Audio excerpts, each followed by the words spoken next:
It was a moonlit night. Henry was taking a goods train to the station by the lake.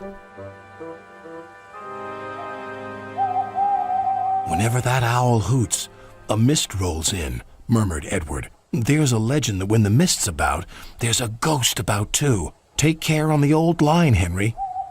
"Stupid bird," said Henry. "Owls, mists, ghosts. Edward's going soft at the boiler. There's no mist." But Henry was wrong. "What's that?" cried Henry. "It's an amber lamp," murmured his driver. "That means proceed with caution." "Who's there?" No one replied. Henry crept slowly forward. He stopped by a tree. It had a sign nailed to it, "Beware of the viaduct." The driver was surprised. No one warned us about that before. And look, the signal's red. And the gates are closed. And there's a fogman's coat. But where is its owner? Then they saw a light move within the station building. "Ghosts!" exclaimed Henry. "Edward was right." "Something very strange is happening," said his driver. "I think it's best we go back." "So do I," agreed Henry. By morning, the mist had cleared. A workman was talking about the unsafe viaduct. "Lucky you didn't cross it last night." "Yes, but we don't know who warned us," replied Henry's driver. Later that day, he spoke to Henry. "The viaduct has been repaired. We can take our train back along the old line tonight." Henry really didn't want to.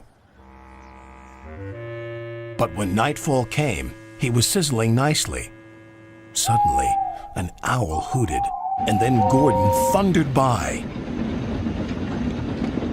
"Oh, look, Henry's spooked," said a freight car.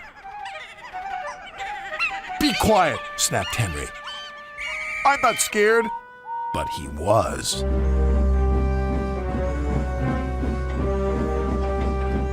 A little later, the fog came down. As they approached the same area, they saw the amber light again. "Here we go," said Henry's driver.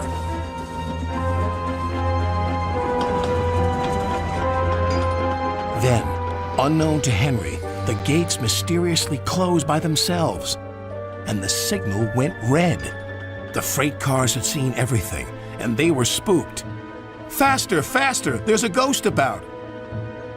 "Stop, stop!" yelled Henry. A mysterious figure watched Henry go by. Ahead was a landslide blocking the line. Henry braked hard, but the freight cars hit some of the rubble and plunged into the ravine.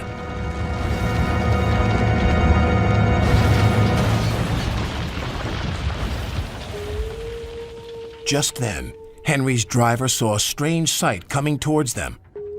"What's that?" he said. The fireman laughed. "That's our ghost. It's Old Bailey, the fogman." Old Bailey was very cross. "I tried to warn you about the viaduct. Why didn't you pay attention?" "We're sorry," replied the driver.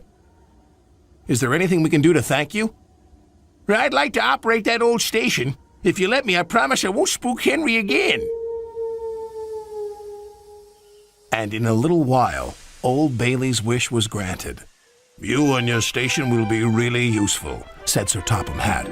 "Let's hear a hearty thank you to the friendliest, ghost on the island." Everyone cheered, especially Henry, who was the happiest of all.